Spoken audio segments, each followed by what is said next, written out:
السلام عليكم ورحمة الله وبركاته.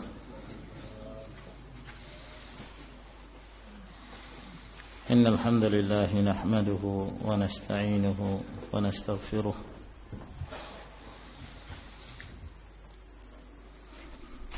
ونعوذ بالله من شرور أنفسنا ومن سيئات أعمالنا. من يهده الله فلا مضل له ومن يضلل فلا هادي له. وأشهد أن لا إله إلا الله وحده لا شريك له. وأشهد أن محمدا عبده ورسوله. يا أيها الذين آمنوا اتقوا الله حق تقاته ولا تموتن إلا وأنتم مسلمون. يا أيها الناس اتقوا ربكم الذي خلقكم من نفس واحدة وخلق منها زوجها وبث منهما رجالا كثيرا ونساء. واتقوا الله الذي تساءلون به والأرحام إن الله كان عليكم رقيبا. يا أيها الذين آمنوا اتقوا الله وقولوا قولا سديدا يصلح لكم أعمالكم ويغفر لكم ذنوبكم. ومن يطع الله ورسوله فقد فاز فوزا عظيما. أما بعد فإن أصدق الحديث كلام الله تبارك وتعالى. وخير الهدي هدي محمد صلى الله عليه وعلى آله وسلم. وشر الأمور محدثاتها فإن كل محدثة بدعة وكل بدعة ضلالة وكل ضلالة في النار. أيها الإخوة والأخوات في الله، أعزنا الله وإياكم. Alhamdulillah, pada malam hari ini kembali kita dipertemukan Allah Subhanahu wa taala dalam kajian rutin kita yang membahas kitab Sahih Al-Adabil Mufrad yang menjelaskan tentang al-adab dan akhlak yang diajarkan oleh Nabi kita Al-Uswatul Hasanah Sayyidul Anbiya wal Mursalin Muhammad ibn Abdullah sallallahu alaihi wa ala alihi wasallam, yang diutus kepada seluruh umat manusia dengan membawa al-khuluqul karim, akhlak yang mulia, yang tidaklah seseorang mencontoh bagian dari sunnah Rasulullah sallallahu alaihi wasallam melainkan dia akan mendapatkan bagian dari al-akhlaq al-karimah. Sebablah tidak Nabi sallallahu alaihi wa ala alihi wasallam mengamalkan satu amalan melainkan dibangun di atas akhlak yang mulia sekali. Dan itulah yang disebutkan oleh Allah Subhanahu wa taala, wa innaka la'ala khuluqin azim. Dan sesungguhnya engkau wahai Muhammad benar-benar berada di atas akhlak yang sangat agung. Nah, ini ma'asyarul ikhwah rahimakumullah.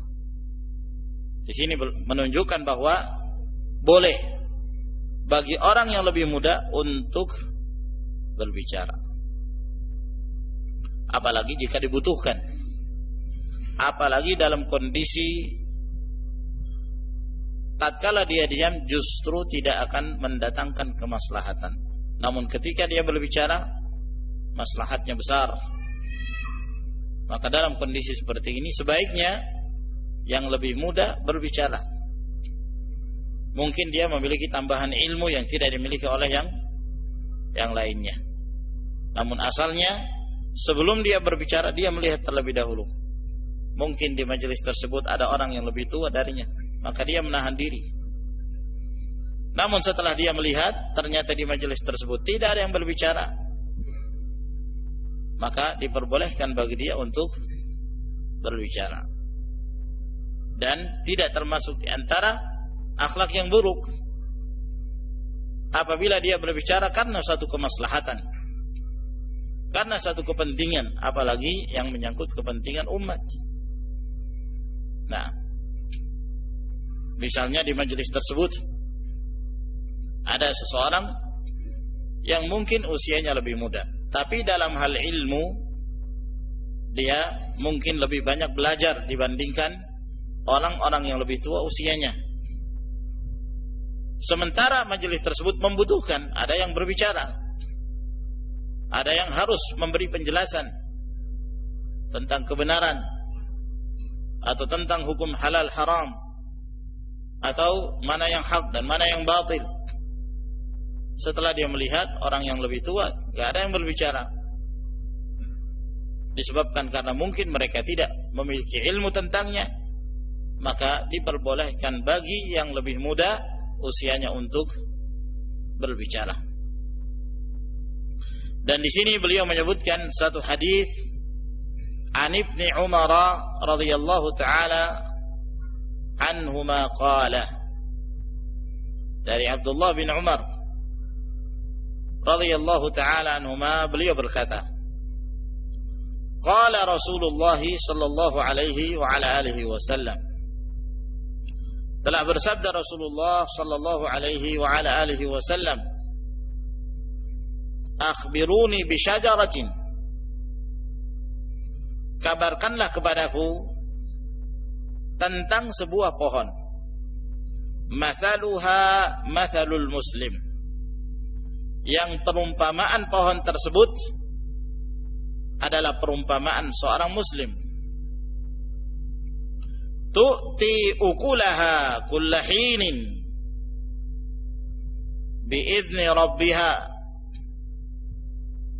yang memberikan buahnya pada setiap waktu dengan izin Allah Subhanahu wa taala, dengan izin Rabbnya.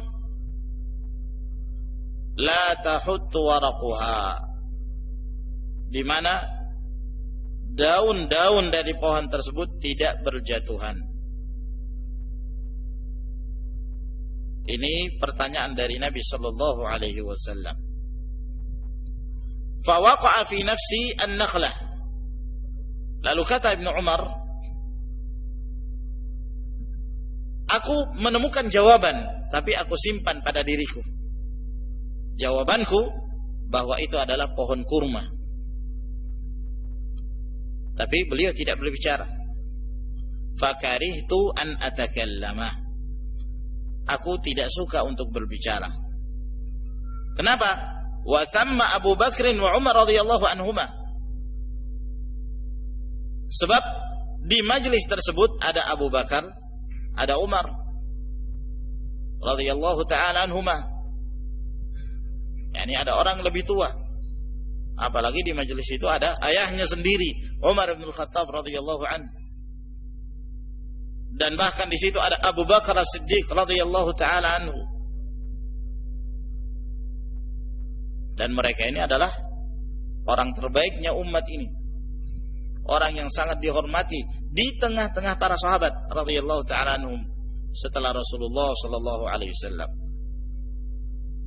Sehingga ini yang menyebabkan Abdullah bin Umar enggan untuk mengeluarkan jawaban dari pertanyaan Rasulullah sallallahu alaihi wasallam.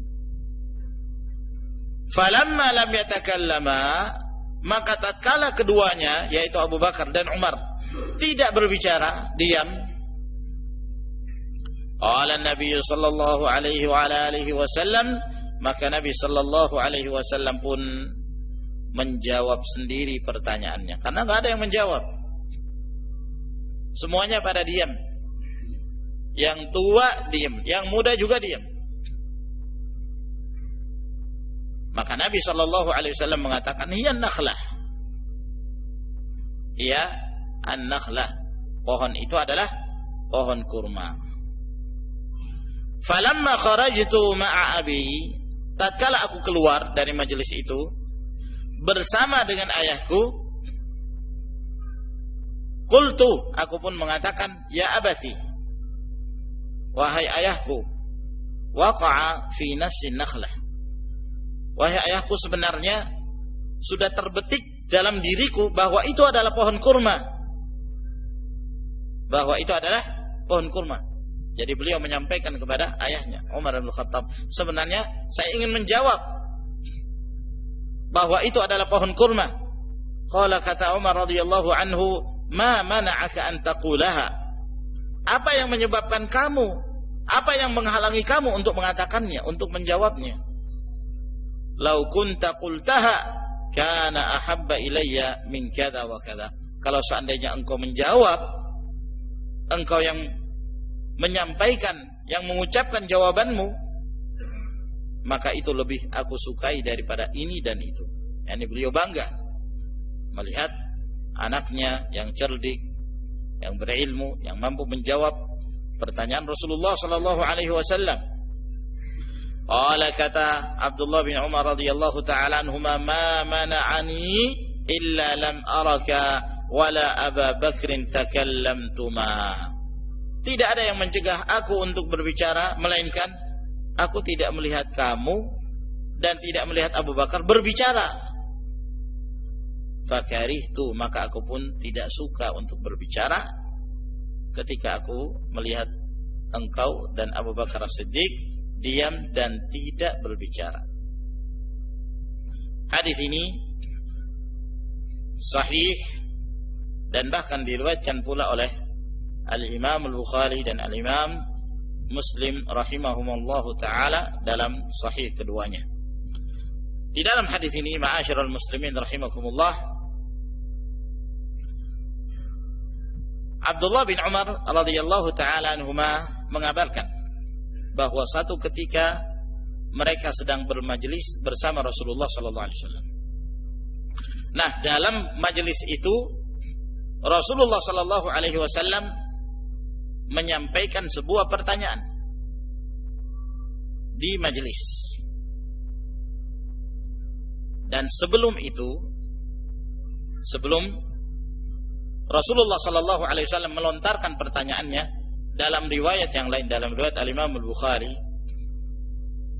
itu disebutkan bahwa ada seseorang yang membawakan kepada Rasulullah sallallahu alaihi wasallam jummarun nakhlah.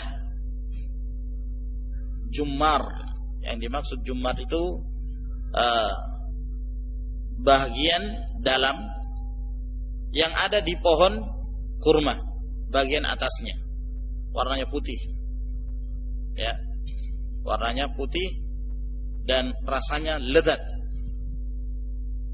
Nah, jadi ini pohon kurma. Pernah lihat pohon kurma? Bentuknya seperti pohon kelapa, ya. Kalau di Indonesia ini kan selalu digambarkan kelapa. Kalau di Arab kurma. Pohonnya mirip. Batangnya cuma satu, ya, tidak bercabang. Nah, bagian atas kurma ini, itu bagian atasnya, ya, itu kalau dibelah ada daging yang empuk di situ. Warnanya putih, rasanya lezat, disenangi, jadi makanan. Dan subhanallah, mirip seperti pohon kelapa. Ya, ada yang tahu pohon kelapa? Bagian atasnya itu, ya, umbut. Saya nggak tahu umbut.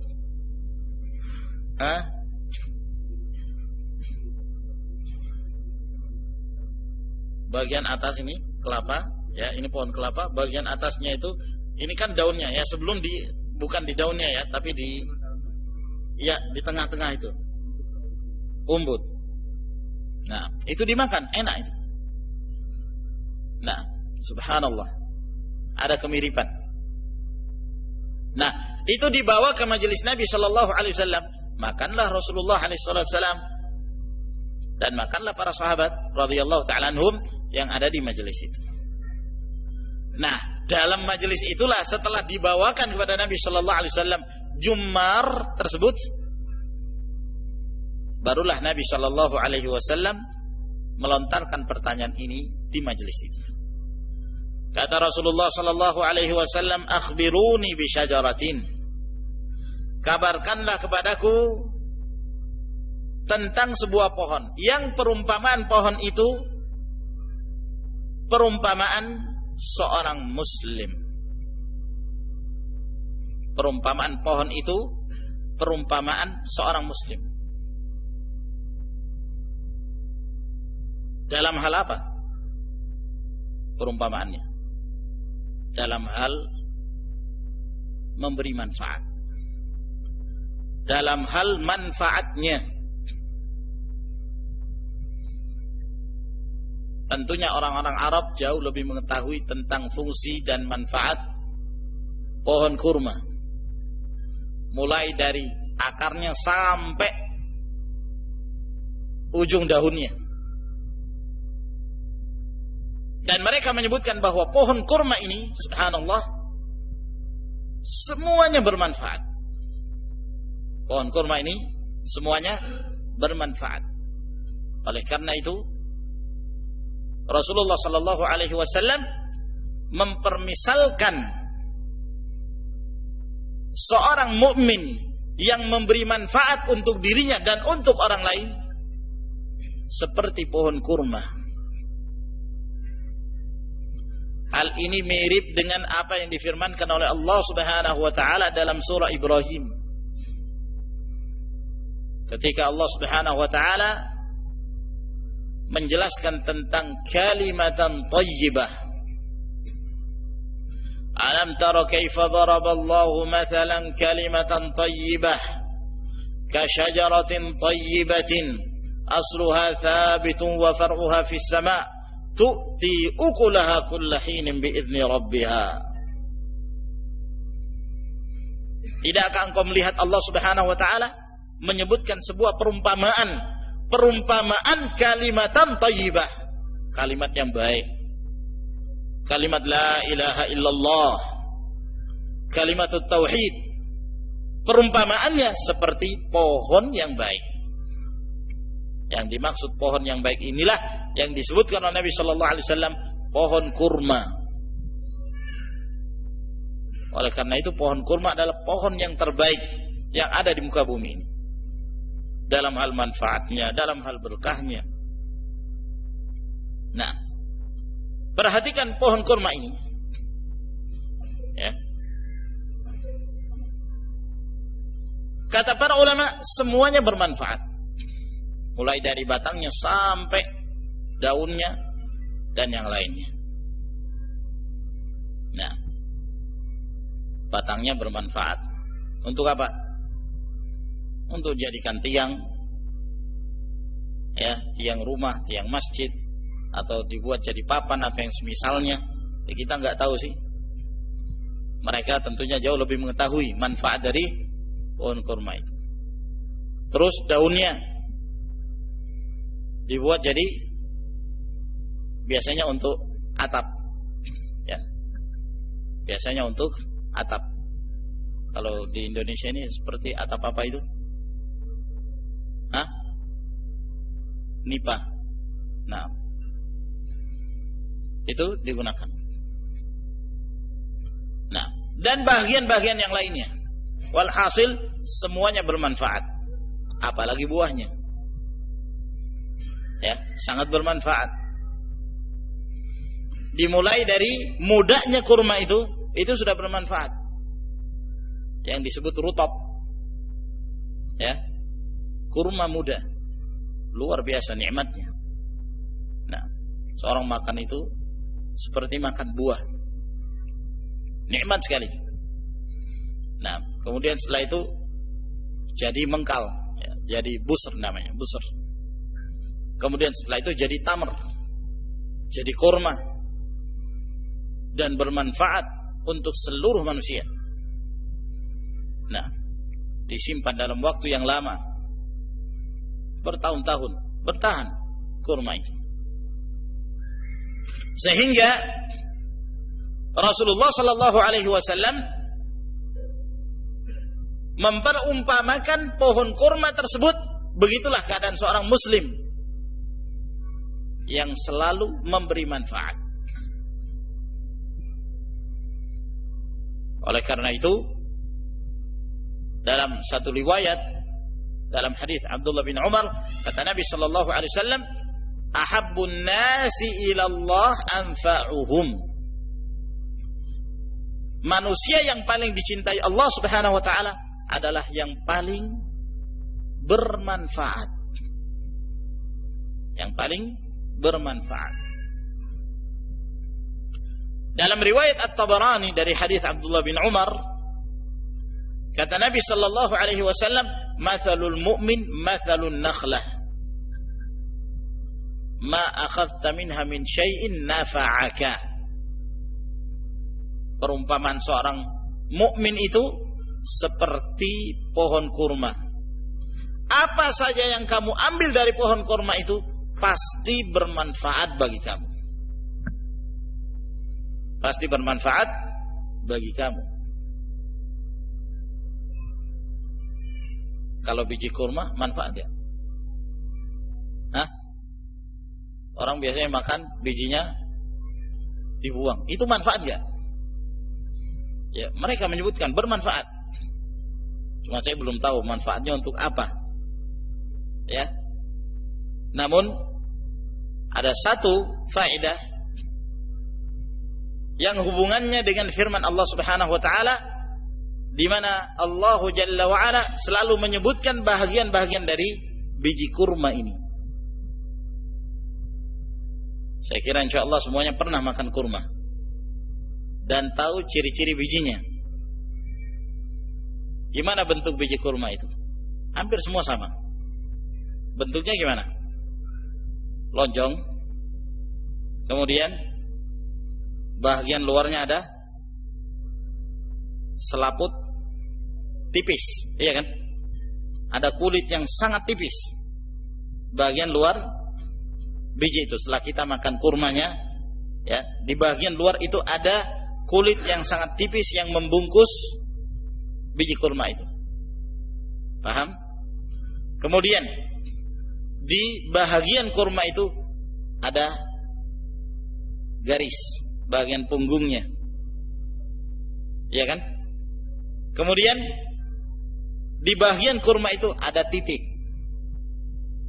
ya, ada satu titik.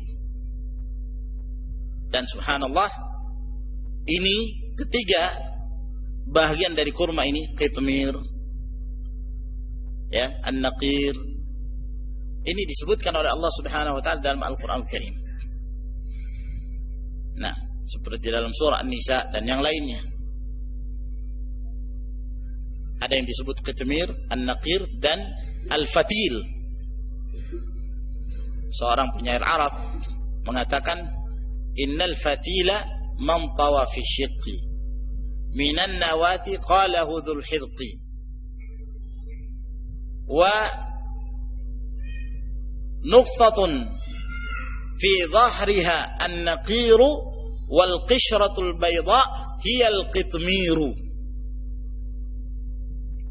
Kata penyair ini, innal fatila, yang dimaksud al-fatil man tawa fi syiqqi, garis itu, garis yang memanjang pada biji kurma, minan nawati, dari biji kurma itu, qala hudzul hidqi, telah berkata ahli bahasa yang cendekia, wa nuqtatun, dan titik, fi dhahriha, yang ada di punggung kurma itu, wa nuqtatun fi dhahriha, di punggungnya, an-naqir, itu disebut naqir,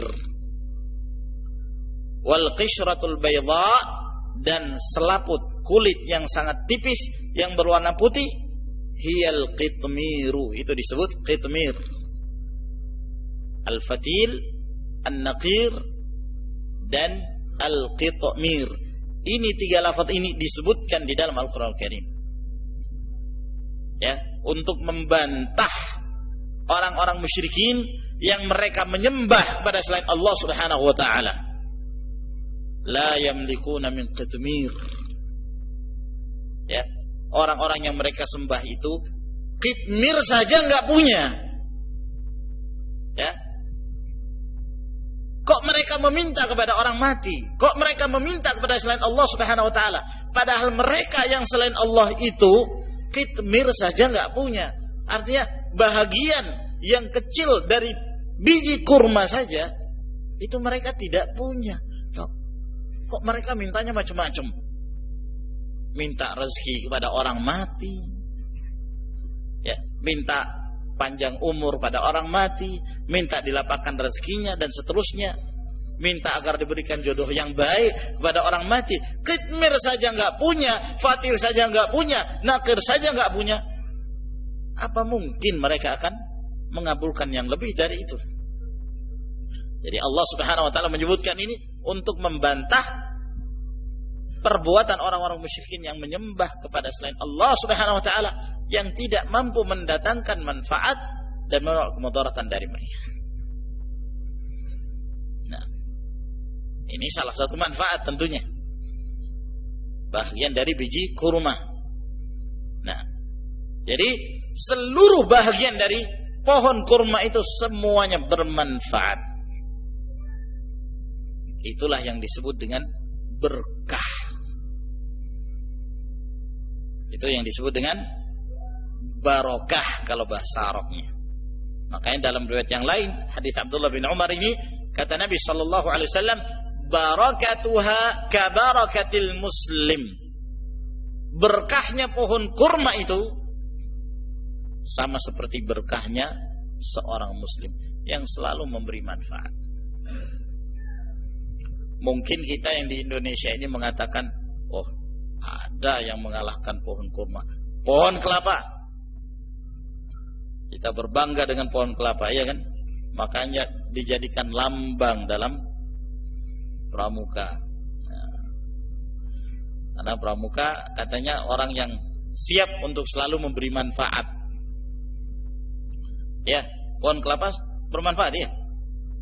Semuanya. Batangnya jadi apa? Jadi jembatan, jadi papan, jadi tempat duduk. Terus daunnya jadi ketupat, lidinya sapu lidi, kelapa sabuknya, oh macam-macam, banyak sekali manfaatnya.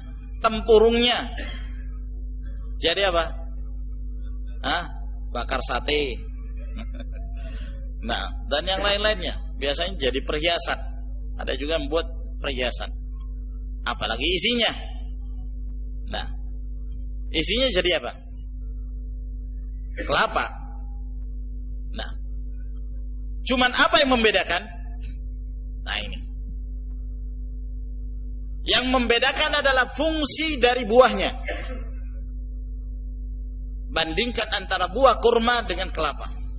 Kelapa bermanfaat, ya, sangat bermanfaat dan sangat dibutuhkan.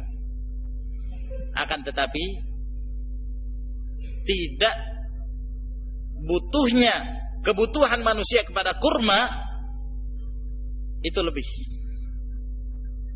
Dan manfaat kurma itu jauh lebih bermanfaat. Kenapa?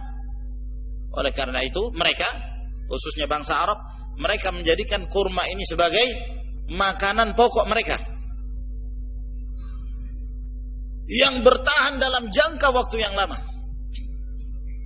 Nah, disinilah membedakan kurma dengan kelapa. Kelapa kurang bertahan. Kalau sudah dibuka, nah, ya. Kalau dalam keadaan masih di dalam tempurung, berapa lama kira-kira? Tumbuh. Maksudnya kalau disimpan dalam waktu yang lama untuk dimakan berapa lama? Kira-kira? Para petani? Nah, kurma kan dalam jangka waktu yang lama, ya. Itu dahulu. Sebelum ada kulkas, sebelum ada freezer, sebelum ada alat-alat untuk mengawetkan. Kurma itu sudah bertahan tanpa bahan pengawet. Jadi sepanjang hari, sepanjang waktu dimanfaatkan. Nah, oleh karena itu yang namanya kurma nggak ada habisnya. Nah, nggak ada habisnya, sepanjang waktu dibutuhkan. Nah, oleh manusia, khususnya mereka yang memang di negeri yang ditumbuhi kurma. Nah, ini ma'asyiral ikhwah rahimakumullah, manfaat. Manfaatnya seperti seorang mukmin. Mukmin itu seharusnya menjadi seorang yang memberi manfaat untuk dirinya dan untuk orang lain. Makanya Nabi sallallahu alaihi wasallam beliau mengatakan dalam hadis yang diriwayatkan oleh Imam Al-Bukhari dari hadis Abu Hurairah radhiyallahu an atau Imam Muslim, kata Nabi sallallahu alaihi wasallam, ihris ala ma yanfa'uk. Bersemangatlah kamu untuk mencari apa yang bermanfaat bagimu. Sebelumnya itu beliau mengatakan, al-mu'minul qawi khairun wa ahabbu ila Allah azza wa jal minal mu'minid dha'if.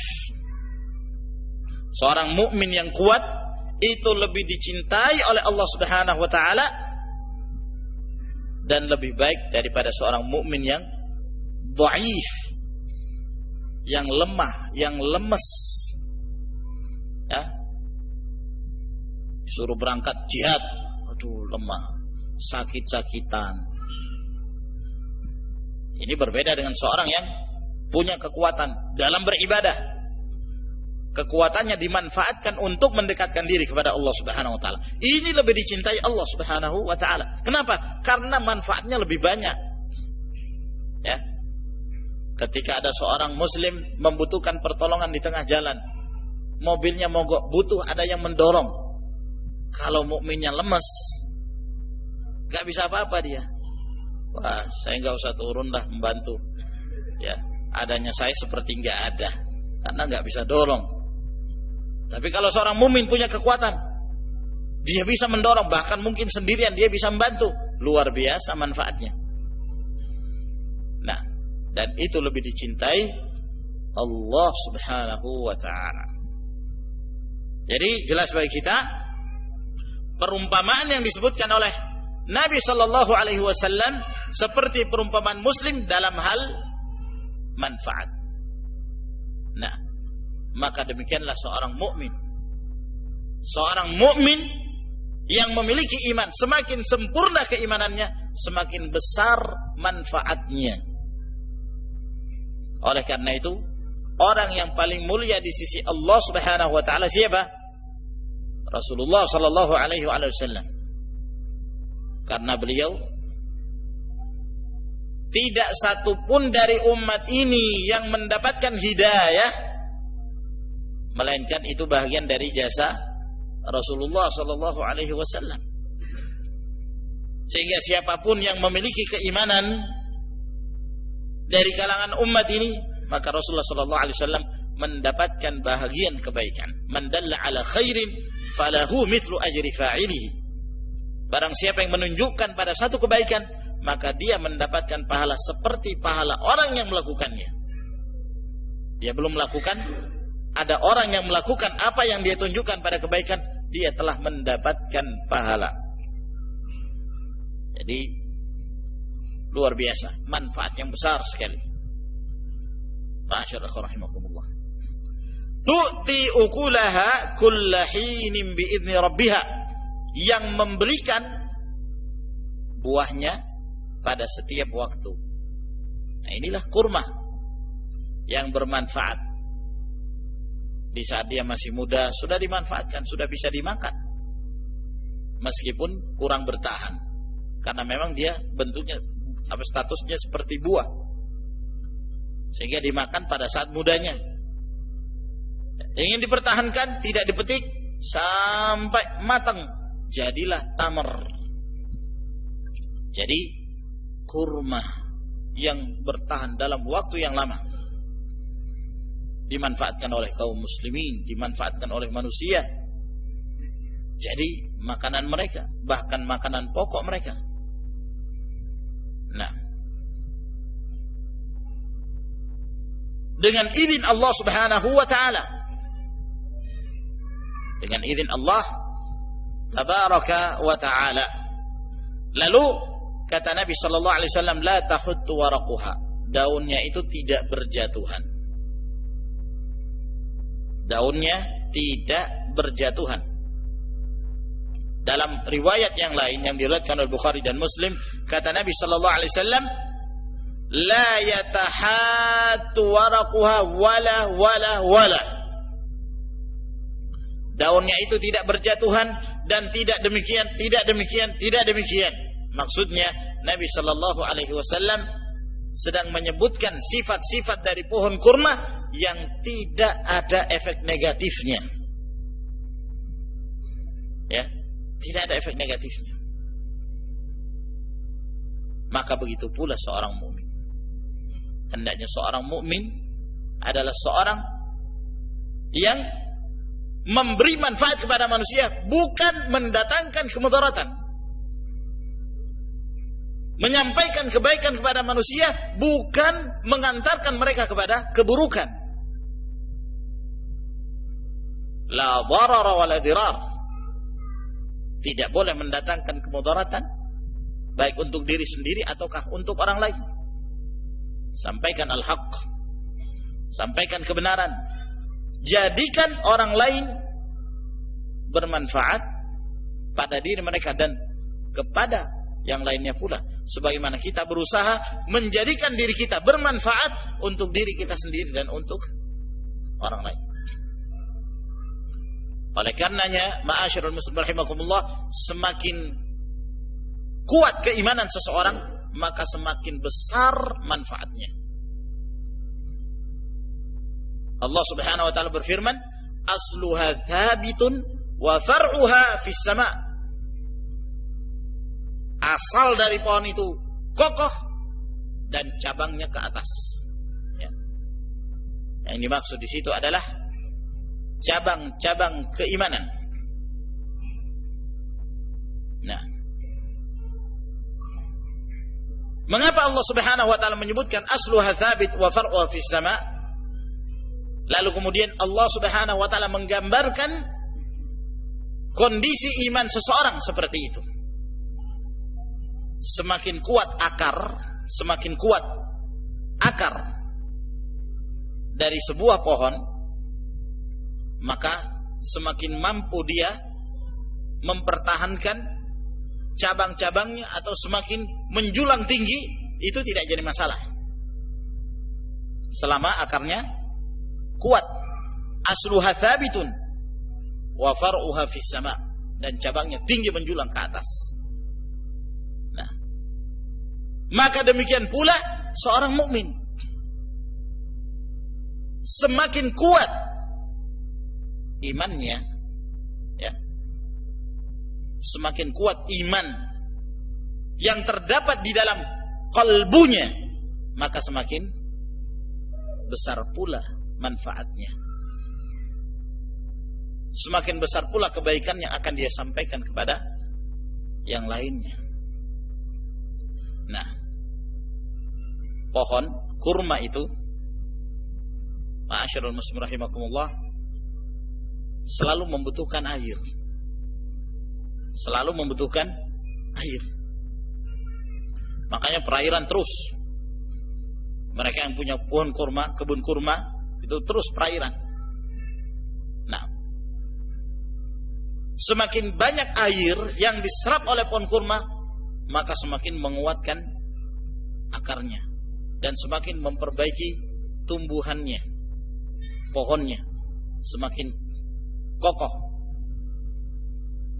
Maka demikian pula iman seorang mukmin. Iman seorang mukmin ini butuh perairan, butuh ada yang selalu menyiramnya. Apa siraman iman itu? Apa siraman iman? Yang dapat menyuburkan iman, menumbuhkan keimanan, apa itu? Wahyu. Al-Quran was sunnah. Wahyu dari Allah Subhanahu wa taala. Itulah air rohani, itulah air keimanan. Berzikir kepada Allah. Apa kata Nabi sallallahu alaihi wasallam dalam riwayat Tirmidzi, la yazalu lisanuka ratban min dzikrillah azza wajalla. Hendaklah senantiasa lisan kamu itu basah dari berzikir kepada Allah Subhanahu wa taala. Jadi lihat, benar-benar Allah Subhanahu wa taala memperumpamakan keimanan itu seperti pohon kurma itu. Sebagaimana pohon kurma membutuhkan air, maka demikian pula iman membutuhkan air, dan airnya keimanan adalah wahyu. Dan subhanallah, ini disebutkan oleh Allah Subhanahu wa taala dalam dua ayat yang bergandengan di dalam Al-Qur'an Al-Karim. Allah Subhanahu wa taala berfirman, "Alam ya'ni lil ladzina amanu an takhsha'a qulubuhum li dzikrillah wa ma nazala minal haqq wa la yakunu kal ladzina utul kitaba min qablu fatala 'alaihimul amadu faqasat qulubuhum wa katsirun minhum fasiqun i'lamu anna Allah yuhyil arda ba'da mautiha." Belumkah tiba masanya bagi orang-orang yang beriman hatinya tunduk untuk mengingat Allah Subhanahu wa taala dan tunduk menerima apa yang telah diturunkan oleh Allah Subhanahu wa taala dari kebenaran, dan jangan mereka seperti orang-orang sebelum mereka dari ahlul kitab. Mereka menunda-nunda waktu untuk bertaubat, mereka menunda-nunda waktu untuk kembali kepada jalan Allah, sehingga hati mereka menjadi keras dan mayoritas mereka menjadi orang-orang yang fasik. Lalu kata Allah, i'lamu, dan ketahuilah, annallaha yuhyil arda ba'da mautiha, bahwa Allah menghidupkan, menyuburkan tanah itu setelah keringnya. Jadi coba perhatikan, Allah Subhanahu wa taala pada awalnya menyebutkan tentang masalah hati. Hati yang hidup itu, hati yang subur itu adalah hati yang tunduk berzikir kepada Allah, menerima kebenaran yang diturunkan oleh Allah Subhanahu wa taala. Sebagaimana Allah Subhanahu wa taala menyuburkan tanah, ya, ketika Allah Subhanahu wa taala menurunkan hujan sehingga tanah yang tadinya kering kerontang menjadi subur dan bisa menumbuhkan apa saja. Maka begitulah kondisi iman seorang mukmin. Sehingga ma'asyarallah rahimakumullah, perumpamaan yang sangat baik sekali. Semakin bertambah keimanan, maka semakin besar pula manfaatnya. Semakin berkurang keimanan, airnya berkurang, dia jarang berzikir kepada Allah, jarang mentadabburi ayat-ayat Allah Subhanahu wa taala, maka iman itu pun semakin menipis dan menipis. Makanya sebagian para ulama salaf ditanya, halil iman yazidu wa yanqus, apakah iman itu bisa bertambah dan berkurang? Kata mereka, na'am, iya. Al-imanu yazidu hatta yakuna amthal jibal. Iman itu bisa bertambah sampai sebesar gunung. Ya. Terus bertambah dan bertambah. Dan iman juga bisa menipis hatta la yabqa minhu syai', bahkan sampai pada tidak tersisa sedikit pun dari keimanan. Waliyadzubillah. Jadi ini ma'asyarul rahimakumullah, kandungan yang terdapat dalam hadis Ibnu Umar. Sudah ada. Nah, baik, saya kira sampai di sini penjelasan kita, insyaallah taala kita lanjutkan di pertemuan yang berikutnya. Ada seorang yang punya hutang namun ketika tidak dibayar, yang menghutangi telah meninggal. Apa saya harus mencari ahli waris dan meskipun berbeda pulau? Nah, apakah hutangnya ini disedekahkan fakir miskin dengan niat untuk bayar hutang? Yang ketiga, dalam permasalahan di atas, dalilnya apa, Ustaz? Iya. Apabila seorang memiliki hutang, lalu dia ingin melunasi hutangnya, sebab hutang tetap harus dilunasi. Fadainullahi haqqu ayyuqda. Kalau hutang kepada Allah juga harus dilunasi, maka hutang di antara sama manusia itu dilunasi. Dalam satu kaidah disebutkan al-huquq bainan nas mabniyatun 'ala al-musyahah. Hak-hak di antara manusia itu dibangun di atas al-musyahah. Musyahah itu sesuatu yang diperketat, sesuatu yang sifatnya diperketat. Kalau ini punya hutang, memang merupakan kewajiban dia adalah melunasi hutangnya. Nah, dan hadis-hadis, ayat-ayat tentang hal ini sangat banyak sekali. Namun ternyata yang meninggal ini yang dihutangi sudah meninggal. Nah, Apa yang harus dia lakukan? Cari ahli warisnya. Tapi ahli warisnya jauh, beda pulau. Ya, kirim lewat rekening. Sekarang ini Masya Allah, mengirim duit mudah. Nah, sampai ke ujung dunia, kalau dunia punya ujung, ya, pun sekarang mudah, iya kan? Kirim ke luar negeri, nah, punya utang sekian, gampang. Nah, tinggal cek dulu apakah benar mereka dari ahli warisnya. Apabila iya, maka bayar hutangnya, serahkan kepada ahli waris. Itu bagian dari warisan. Nah, kalau tidak ada dari mereka yang berhak menghadap ahli waris, namun kita mengetahui kerabatnya, serahkan pada kerabatnya. Sebab Allah Subhanahu wa taala berfirman, wa ulul arham ba'dhum aula bi ba'dhin fi kitabillah. Yang ada hubungan kekerabatan itu lebih berhak daripada yang lainnya dalam kitab Allah Subhanahu wa taala. Namun ketika kita sudah tidak mengetahui, tidak ada ahli warisnya, kita juga enggak tahu kerabatnya sama sekali.